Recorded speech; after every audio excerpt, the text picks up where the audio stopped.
Amigas, amigos, bienvenidos a Galería VIP. Está con nosotros Javier Areán. Muchas gracias por estar aquí. No, gracias a ti por la invitación. Artista plástico, haces dibujo, pintura, ahora también fotografía y video, ¿no? Con este proyecto sobre las huellas. Platícale a la gente en qué consiste. Con mucho gusto. Sobre las huellas es un proyecto que realicé este año en Barcelona, en España. El proyecto trata de, un poco tiene una nota personal el proyecto, porque mi abuelo fue piloto republicano en la Guerra Civil Española. Entonces, como tú bien sabes, en la Guerra Civil perdieron los republicanos y él se vio forzado, igual que muchas otras miles de personas durante este periodo, estoy hablando de 1939, a caminar desde Barcelona hasta la frontera con Francia. Ahí los detuvieron. Y en un periodo muy corto de tiempo. Tenían atrás a los fascistas, entonces tenían que ir muy rápido, ¿no? Tuvieron que, seguramente lo hicieron en 2 o 3 días máximo. Una vez en la frontera los detuvieron y los llevaron a todos a un campo de internamiento, de concentración, que en una playa en el sur de Francia. Básicamente esto pues, fue terrible porque era una playa al aire libre en febrero, que hace muchísimo frío en Francia, y la bardearon con alambres de púas y pues ahí los dejaron porque no tenían dónde ponerlos, ¿no? Estoy hablando más o menos de 100,000 personas en esta playa, ¿no? Entonces es verdaderamente increíble porque estuvieron ahí y no había servicios sanitarios, no había agua potable, no había los servicios básicos y pues muchos inclusive fallecieron, ¿no? Inclusive niños, ¿no?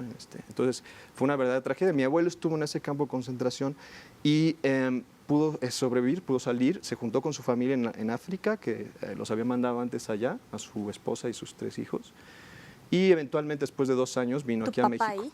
Mi papá estaba ahí. Mi papá pudo salir antes, o sea, y ir a África y ya luego pudo reunirse con su familia, ¿no? Pero ¿tienen alguna escena o alguna vivencia, ¿no? Justamente de esa situación como familia. Pues mira, era una cosa que se hablaba poco en la familia. Mi abuela a veces lo mencionaba y decía cosas como, bueno, el campo de concentración, sí, eso fue muy duro y tal, ¿no? Pero no había detalles. Y justamente aquí viene el caso que te platiqué esto. Me llegó a las manos este catálogo de la exposición de la maleta mexicana, que por cierto está aquí en un museo en la Ciudad de México, que se puede visitar. Los fotoreporteros, ¿no? Sí, es uno de los primeros fotoreporteros de guerra. Y ahí fue cuando yo por primera vez vi las imágenes del campo de concentración y me di cuenta de las condiciones tan terribles que había pasado mi abuelo. Yo antes de eso no sabía mucho, no había mucho en la historia familiar. Tú trabajas mucho como de la memoria. ¿Cuáles son esas imágenes que te vienen a la mente de esa maleta? Bueno, mira, yo en los últimos años he estado trabajando basado en fotografía. Entonces, trabajo en fotografía de archivo y, por supuesto, esta idea de la memoria y la fotografía tienen muchísimo que ver, ¿no? Es decir, a final de cuentas, todos estos documentos son parte de esta memoria histórica, ¿no? Entonces, mi trabajo sobre las huellas, particularmente, está hecho a través de estas fotografías de archivo. Me baso en ellas para hacer mis pinturas. Y de ahí nace este proyecto. Vas a tratar de recorrer esta misma área, este mismo espacio entre España y Francia. Y cuéntale a la gente. Es que eso ya lo hice. Te sale mejor a ti que a mí. Conseguimos un apoyo a través de la colección Fundación Jumex y pudimos realizar este proyecto de manera que mi idea fue, te lo platico así, la idea es que yo me enteré de todo esto, como te estaba diciendo, y pues a mí me entraron esta necesidad como de ir ahí, ¿no? Pero además de ir ahí, a esta playa, dije, yo tengo que hacer algo. Y enseguida se me ocurrió, voy a caminar, pero en sentido contrario.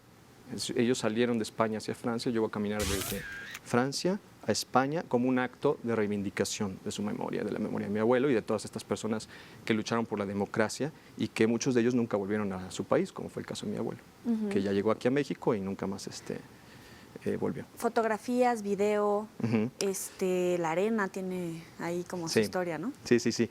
Tengo, ahorita estoy trabajando unas pinturas sobre las fotografías de archivo que te comenté. Y también tenemos fotografía y video de todo el trayecto, algunas piezas de videoarte y también una instalación que estoy ideando con arena en un espacio determinado. Explícanos, así los que somos cero el tema, ¿qué es un videoarte? El videoarte empezó hace en los 50, 60 años, quizás antes.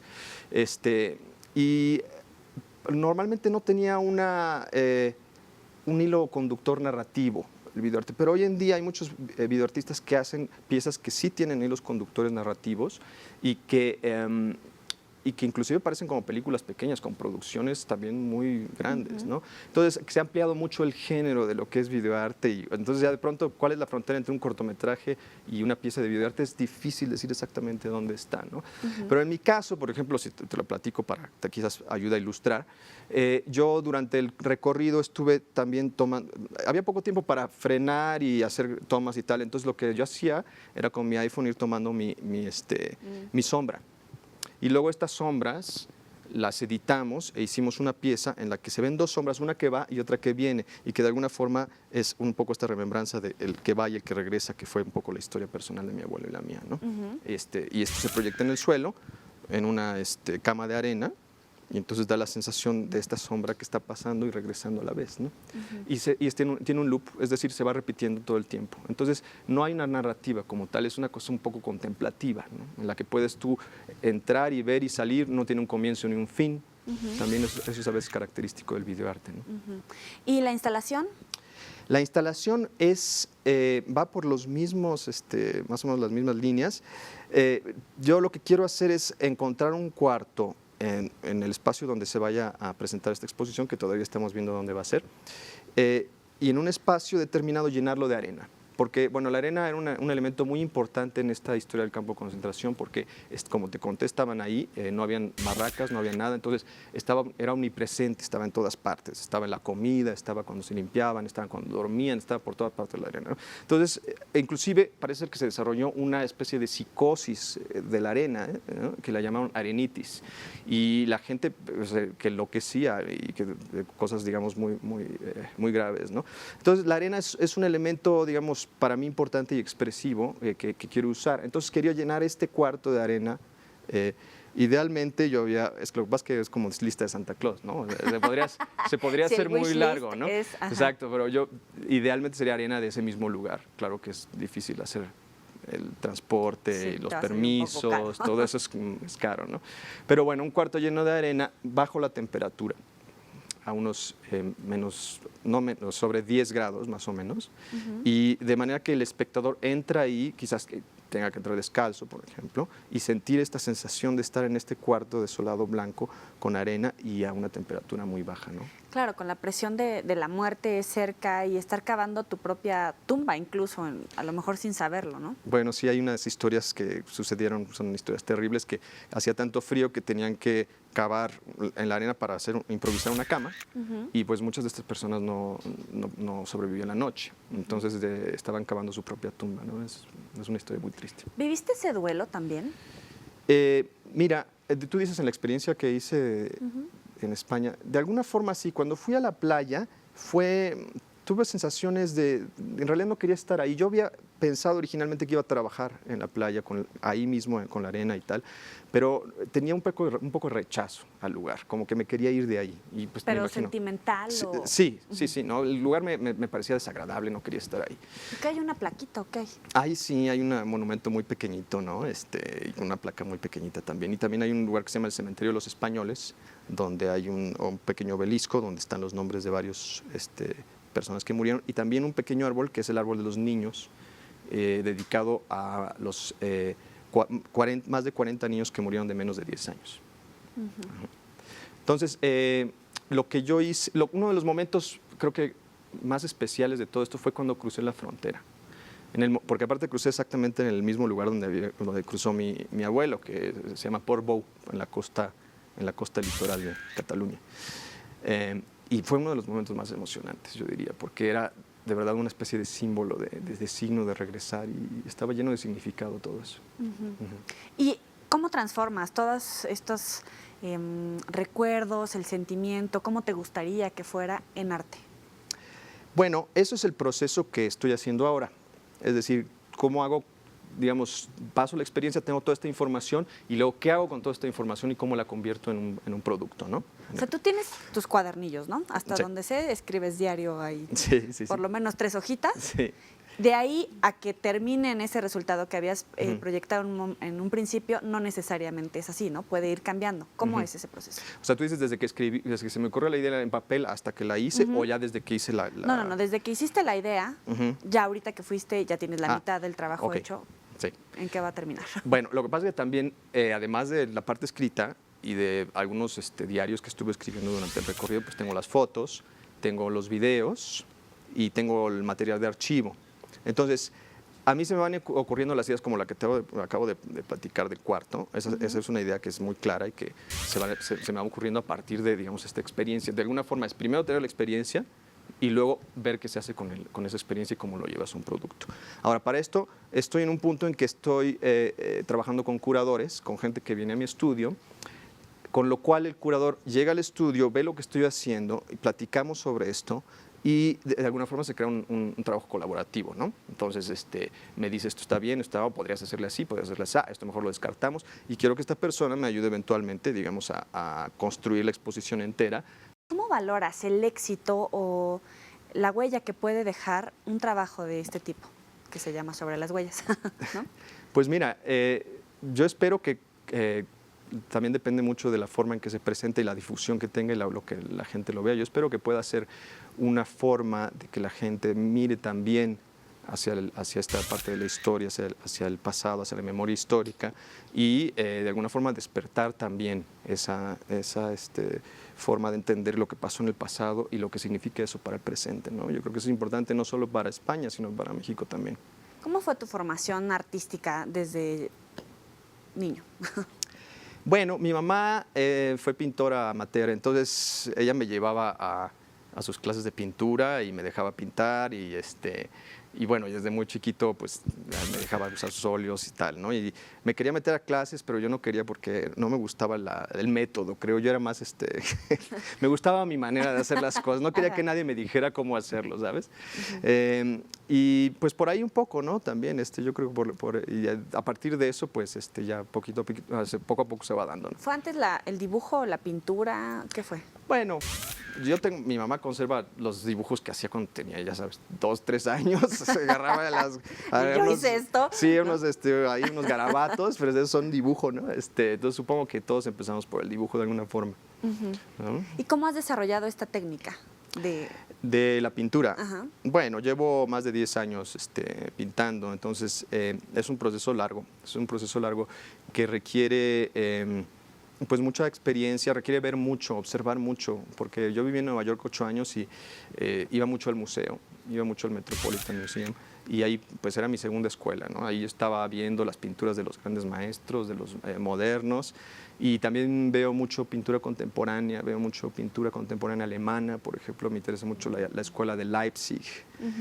que es una rama de la pintura contemporánea y estoy todo el tiempo informándome, entonces creo que un poco esta mezcla entre estar observando, estar bien informado de lo que está pasando alrededor tuyo y practicando, ¿no? Todo el tiempo. Es un poco las dos cosas que se conjuntan y pueden hacer un resultado. Javier Areán, ¿dónde podemos encontrar información tuya? Sí, con mucho gusto. Mi página web es www.javierarean.com.mx y ahí pueden checar. Vamos a hacer una pequeña pausa. Después de que termine la entrevista pueden checar la página. No le cambien.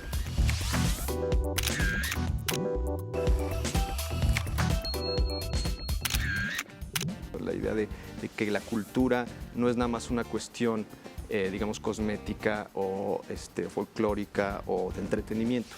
La cultura es una necesidad de un pueblo.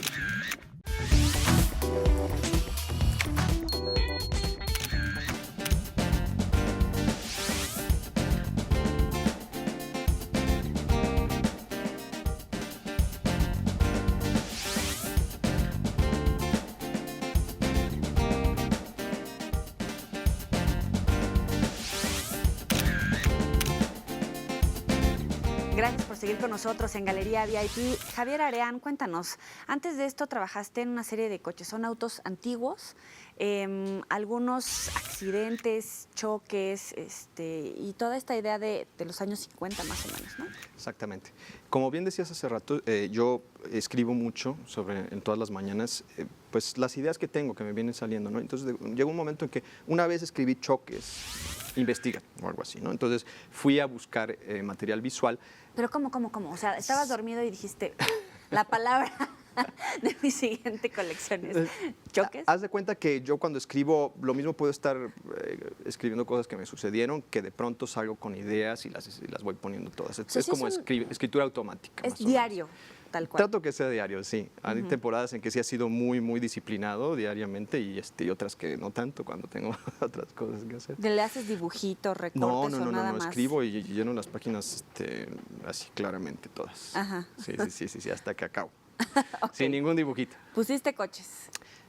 Escribí buscar choques de coches. Okay. Entonces empecé a buscar, hacer mi investigación visual y primero con coches del siglo XX, ¿no? Que fue lo primero que me salió.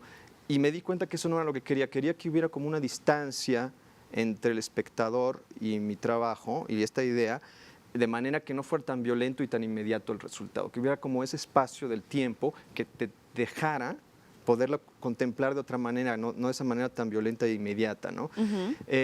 Entonces, a partir de eso empecé a buscar coches antiguos, de los 50, de los 60, y empecé a hacer esta investigación y a sacar las fotografías de donde iban a partir las pinturas. Entonces son coches que están abandonados a veces, otras veces están en choques, etcétera, ¿no? ¿Alguna estética en particular de esos autos o del transporte en general? Yo creo que la estética de esos autos es muy interesante porque son un poco antropomórficos, tienen como ojos y dientes, ya sabes, las esparrillas esas de así, hecho, de esa época, ¿no? Entonces, entre más los veía, más me gustaba también eso que acabas de mencionar, que de alguna forma había una relación ahí, ¿no? que se podía hacer. ¿Y después cómo decides ir transformándolo? Bueno, pues voy haciendo, digamos que tengo un archivo de mis imágenes y las voy observando mucho y voy decidiendo cuáles voy a usar y cuáles no. Las voy escogiendo, escojo los formatos y de ahí ya empiezo a pintar. ¿Y la fragilidad humana? También ahí está. Totalmente. O sea, es un tema importantísimo. Es la idea de la fragilidad humana y de que el coche, a final de cuentas, es una cuestión de estatus, ¿no? Y más en esa época, en los 50 y estos coches, la época del American Way of Life y todo esto, ¿no? Y de alguna forma, como estos artefactos que han interrumpido su función, que ya no sirven para transportarnos y que son como una especie de documento, como de evidencia de eso que se quedó, ¿no? Y que tiene mucho que ver con lo que acabas de decir, la fragilidad humana, por supuesto. Y esta parte que decías de cómo explorar esa estética, mezclarla un poquito con la fragilidad, con el choque, pero que no sea tan violento. Actualmente, ¿cómo es nuestro país transformado en ese tipo de imágenes? Actualmente, pues lo que pasa es que a mí me gusta, quiero que el mensaje de alguna forma no sea solamente uno. Entonces, mencionando lo que acabas de decir del país, digamos la violencia que estamos viviendo, que es terrible, es una cuestión muy del periódico para mí, ¿no? Es decir, eso yo lo veo y me entero y tal, pero me gusta como de alguna forma que la obra pueda sublimar un poco eso, es decir, puede hablar actualmente, como acabas de decir, la fragilidad humana, la violencia, etcétera, etcétera, a través de otro lugar, ¿sabes? No necesariamente quizás llegar a esos temas que además muchos otros artistas han empleado, ¿no? Sino de alguna forma sublimar un poco eso y crear como distintos niveles de significado, ¿no? Eso es importante para mi obra, es decir, que no es acerca de una sola cosa, sino es acerca de varias cosas a la vez y puedes ir leyendo a través de estos niveles, ¿no? ¿Tienes alguna obsesión ahí con algún tipo de imagen? ¿No? Obsesiones. Tengo muchas obsesiones, pero no con imágenes. ¿Cuáles son? Mis obsesiones. Pues escribo todos los días. Ajá. Otra obsesión. Otra obsesión. Pues me encanta observar. O sea, al final de cuentas, creo que el creador es un observador, ¿no? Digamos, esto del Internet, además, es una herramienta muy particular en eso, porque puedes meterte y buscar y cosas que antes no se podían hacer. O sea, esto que te digo de la investigación de archivo, pues antes tenías que ir a algún lugar, una hemeroteca, qué sé yo, pues a buscar, ¿no? Pero aquí con el Internet, pues lo tienes todo ahí. De alguna forma me gusta asomarme al Internet y se puede volver una obsesión peligrosa. ¿La tecnología nos ayuda, nos separa, nos distancia y nos hace más creativos o nos aleja de eso? No, yo creo que es una herramienta fantástica la tecnología. Yo creo que es impresionante lo que se puede lograr con ella, ¿no? O sea, no tengo absolutamente nada en contra de ella. ¿Has hecho alguna metodología a raíz justamente de todo este material que puedes tener al alcance de un clic en todo el mundo, ¿no? Las exposiciones, las tendencias, incluso las entrevistas que llegan a dar algunos artistas y mencionan algún tema en particular? ¿Has desarrollado algún método? Sí, es muy interesante lo que acabas de decir, porque de alguna forma el Internet tiene esta cosa de que tienes toda esta información. Entonces, ¿cómo escoges, ¿no? lo que quieres ver, ¿no? Es muy buen punto, ¿no? Es decir, hay millones de exposiciones anuales. ¿Dónde te vas a fijar para que puedas encontrar lo que quieres buscar, ¿no? Metodología, no sé, o sea, como dices, metodología de investigación, no como tal, todavía no, pero de alguna forma creo que tengo mis propios métodos que son muy instintivos, de alguna forma. Entonces eluden de alguna forma el método, ¿no? ¿Tú estudiaste en Estados Unidos y Alemania o ya me confundí? Sí, en Alemania estudié también en Berlín. Estudié ahí un intercambio con la escuela en la que estaba en Nueva York. Fui un semestre de intercambio a Berlín. ¿Por qué no por acá? ¿No llega a ese grado de especialización, variedad o qué es lo que nos hace falta? Pues mira, yo lo que me parecía muy atractivo poder estudiar allá era, por ejemplo, lo que te decía hace rato de las colecciones que hay en Nueva York, ¿no? Y en otras partes del mundo. Creo que hoy en día empieza a haber un poco más eso en la Ciudad de México. Cuando yo me fui en los 90s, había poco, O sea, yo creo que ha ido creciendo mucho más eso. La Ciudad de México, que es lo que yo puedo hablar, sobre todo en la Ciudad de México, ha ido creciendo muchísimo en eso, ¿no? Pero definitivamente en la época que yo me fui, esto de poder ir a los museos, está el Frick Collection, está el Metropolitan Museum, el Museo de Arte Moderno de Nueva York, etcétera. Hay tantas cosas solo en esa ciudad que ya es una gran ventaja simplemente poder ver, porque no es lo mismo ver los cuadros en vivo que verlos en fotografías, ¿no? Entonces es una de las razones. Tú has expuesto, corrígeme si me equivoco, Londres, Nueva York, Berlín, Sí. San Miguel de Allende, ¿Camboya? Sí, Camboya. ¿Qué andas haciendo por acá? Camboya. Fue a partir de una invitación que me hizo un productor, de hecho con el que expuse en Londres. Me dijo, ¿quieres exponer en Camboya? Y yo dije, pues ¿por qué no? Nunca había ido, me parecía fantástico, un lugar como exótico y extraño.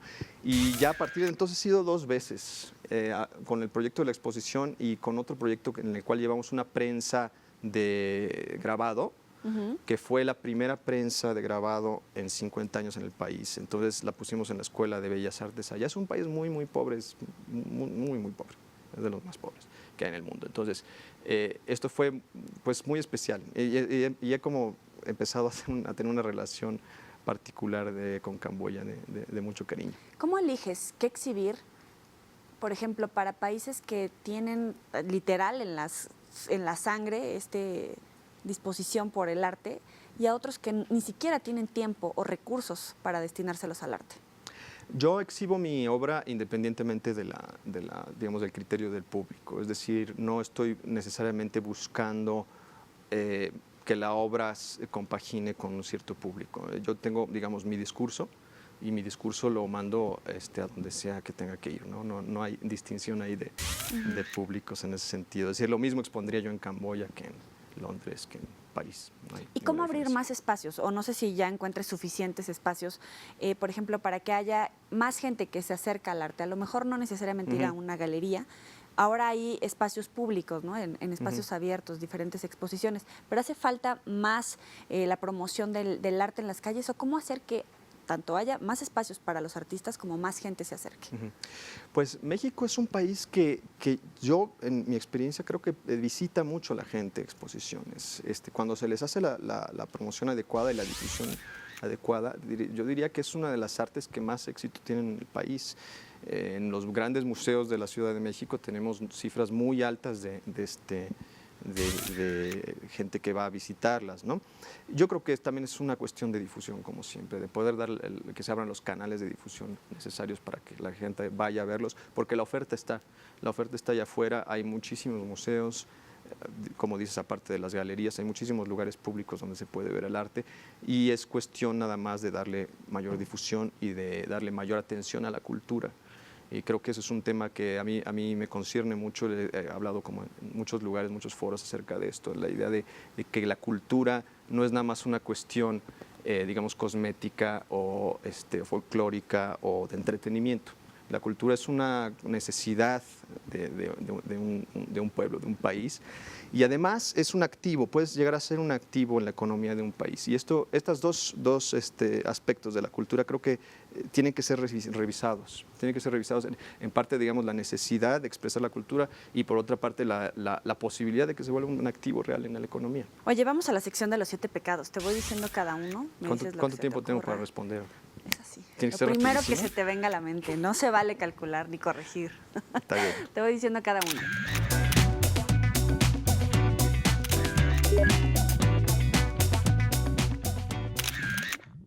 Gula.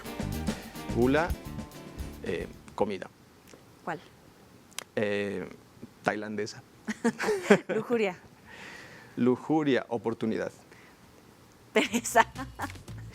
Destrucción. Soberbia. Destrucción también. Ok. Avaricia. Avaricia, pecado global. Envidia. No sé, revisión de ti mismo. Ira. Ira, guerra. Ok, tenemos la exposición en, bueno, varias exposiciones, pero podemos referirlos a un sitio en internet para que Sí, se por actualicen, favor. ¿no? Sí, es www.javierarean.com.mx. Ahí pueden ver pues toda la obra que he estado haciendo en los últimos años y pues ahí hay noticias también de las exposiciones que tengo. Javier, un placer tenerte aquí en Galería. Igualmente, muchas gracias por la invitación. Y gracias a ustedes por acompañarnos. Nos vemos la próxima. Pásenla bien.